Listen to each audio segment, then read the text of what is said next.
Balatro is the single greatest video game created in the past decade. That might sound like hyperbole, but it really isn't, and a large part of that has to do with its simplicity. With many roguelites, it's easy to get overwhelmed with all of the mechanics in play, either due to the sheer number of items, weapons, abilities, or any other mechanic that would normally help you win.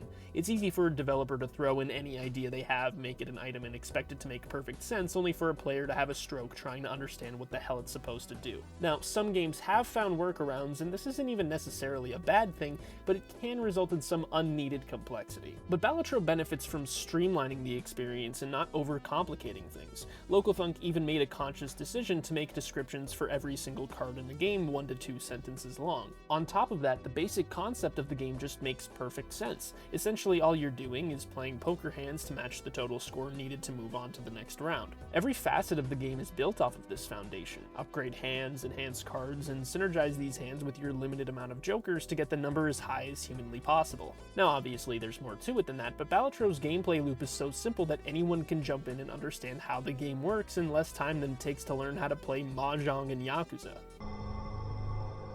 And people have noticed what started as a simple game made by a guy who just wanted to entertain his friends and family for a few hours has become one of the biggest recent successes in the indie game space since Stardew Valley. Let me put it this way, Dragon Age Veilguard, which is a game that did come out last year, in case you forgot, sold around 1.5 million copies in 3 months, which does seem pretty good, until you realize that EA actually expected the game to sell 3 million copies in that time. That's only half of their expected sales figures. In the AAA space, this game is a failure. Now, Localthunk only expected 6 people to play Balatro, and as of January of this year, or just under a year since the game came out, it sold over 5 million copies. That's a markup of over 800,000%. EA, take notes, this is how you impress investors. Not only that, Balatro has won several major awards, including a BAFTA for Best Debut Game, several TGAs, including being nominated for Game of the Year against the year's biggest contenders, and an Elden Ring DLC. Balatro is a monumental achievement in game history. But there are some caveats. It might just be coincidence, but to some extent, most roguelites coming out feel like they're trying to capitalize on the addictive nature of Balatro. Essentially, take a very basic concept with a simple learning curve, surround it with items that provide the player with simple synergies they can work with, and turn your game into a dopamine simulator. Now obviously, this is incredibly disingenuous for a couple reasons. One, I'm all for developers making the kind of game they want to make, so if that's just how a dev wants to make their game, then that's perfectly fine. Two, a lot of these games were being made at the same time that Balatro was, so it's almost impossible for any of them to be copying the style or mechanics of Balatro on purpose. And three, most of these games are just fun in their own right. So while some of these games do share similarities with Balatro, it's fair to say that none of them are downright imitations, but there is one game that doesn't quite fit in here. Aotenjo exists in this weird gray area where it has enough content to the point that it is its own game, but it simultaneously couldn't exist without Balatro's influence. In fact, I wouldn't even be making this video if it wasn't for the fact that I am 90% convinced that this game was developed after Balatro's initial demo release in mid-2023, where that game takes the fairly basic concept of poker, strips out some of its complexities, and replaces them with some of its own ideas. Aotenjo takes the slightly more complex game of Mahjong, retains that game's complexities, and adds a ton of other ideas that serve to make the game even more complicated. Now, Mahjong has a rich history with it, and tons of rules and strategies that I am going to completely ignore, and I'm going to summarize the basic gameplay loop based off of my limited experience with trying to understand it. Essentially, it's the same concept as Balatro, where you play tiles to try to pass the target score for that round, but playing tiles in this game works differently. You either need to play sequences of 3 numbered tiles of the same suit, or 3 of the same tile in addition to a pair in order to score. Once you've played your hand, the 3 tiles from either the played sequence or triplet will stay on the board and contribute to your scoring for the remainder of the round. The number of the played tiles directly contributes to Fu, while some abilities or tile upgrades contribute to Fan. If you're a Balatro player, you can think of this as chips and malt respectively. You also have a pattern score that affects the base value of your Fu and Fan that is reliant on what has already been placed on the board. The round also doesn't end when you beat the targeted score. You can continue to play and fill up the score meter to earn money and spend at the shop. When you win a round, you earn a gadget, which I'll talk about later. You also get a pattern pack, which automatically upgrades patterns of whatever pattern you selected.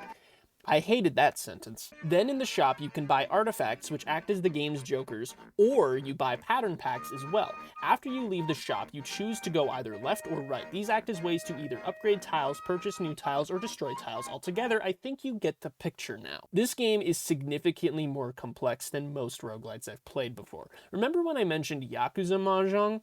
Well, I spent an hour trying to understand how that game worked, and clearly that was not enough time because I lost a lot of money, didn't win a single round, and probably ran away crying like a little baby boy so I could sing J-pop ballads at the karaoke bar. That is my experience with this video game. But on the plus side, despite everything going on, the game is paced pretty well, allowing you to understand how the game works as you go along. On the other hand, there's just so much shit in this game that it feels almost impossible that you will ever understand how the game works. Let's look again at Balatro. A standard deck of cards is almost a universal language. If you can understand how to make a pair or a straight and you at least know what a flush is, then you should be fine for the first few rounds. Alternatively, if you don't know what any of those things are, then you'll easily be able to learn because Balatro actively has a menu that shows you what these hands are. So if you're confused, you can just look here and compare with your current hand. This is not the case with Aotenjo. You do have a menu of patterns that you can play, but you have to unlock them first, meaning that you need to play one of the patterns before you know what it is. Let's talk about gadgets. Every time you win a round, you can choose to either take a gadget for free or sell it for additional coins. This is a new idea I actually really like.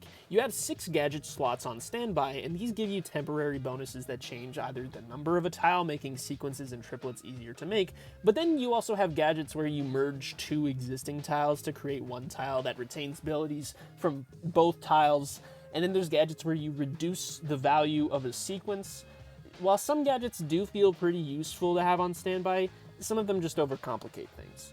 Now it is worth noting that there are 23 gadgets total, and I haven't used all of them at all. Just the sheer number of stuff in this game is making me want to look up synonyms for complexity. Speaking of which, you want to know just how convoluted this game is? Well, as of writing this video, there are 229 total artifacts in this game. Remember the patterns I talked about before? There are 106 different patterns that are all contingent on what you have previously played and are currently playing. There are 8 starting decks in this game. There are 9 difficulties for each of those decks in this game. There are several boss fights in this game. Oh, I didn't talk about that yet. So there are 16 total rounds in a run, and once you beat 3, you need to fight a boss, which means there's some stupid condition that you need to worry about. I don't think there's currently a list like Balatro has, but some of these are just kind of annoying. There's this one that increases the target score every time a repeated tile is played, which, with my current limited understanding of how the game works, almost always means that your score is going to be increased because of the pair you need to play in order to actually score with a hand. Again, I have yet to fight every single boss, but in my experience, they don't really stand out all that much. I don't have too much else to say about this game. I could talk about how you can change the play mode of the game between 3 different categories, but I just didn't do that, so I'm not even going to bother. Aotenjo is an incredibly intricate game, and is to me at least the most obvious example of a game that heavily rips from Balatro's influence, which, in all honesty, is not a bad thing at all, and with Chess Balatro coming out later this year, that one just might edge this one out. I know I came across kind of negative in this video, but I don't really think that Aotenjo is a bad game. It's honestly pretty fun, although it's not nearly as much fun as Balatro. The game is in early access, and the devs are adding more content, which would honestly probably give me a heart attack. Plus, the devs are very vocal regarding updates and additions to the game, so it's only safe to say that it's going to get better with time. The biggest issue I have is the learning curve. The devs did do a decent job with streamlining the game, so it is as simple to understand as possible, but it's still a little hard to digest, and it's not nearly as easy to understand as a game like Nubby's Number Factory. Now this is a good game. Let's play as Baloney Tony. Holy shit! What did I do? What have I done? This game is crazy. Let's try another shot. Oh my god. Oh my god, it's so loud. It's so loud. I think I broke the game. I think the game is broken now. I'm operating at maximum power. This is the peak of human evolution. Hell is real and it's man-made. If you're a fan of Balatro, but you're getting kind of tired of it, then take a week off, come back to it, and I guarantee you it will feel just as fresh as the first time you played it. But if that week is getting a little long and you're willing to learn an entirely new game, then pick this game up. Also, can someone please contact the police? Nubby has been keeping me hostage in this factory and is forcing me to make big numbers. He won't let me leave.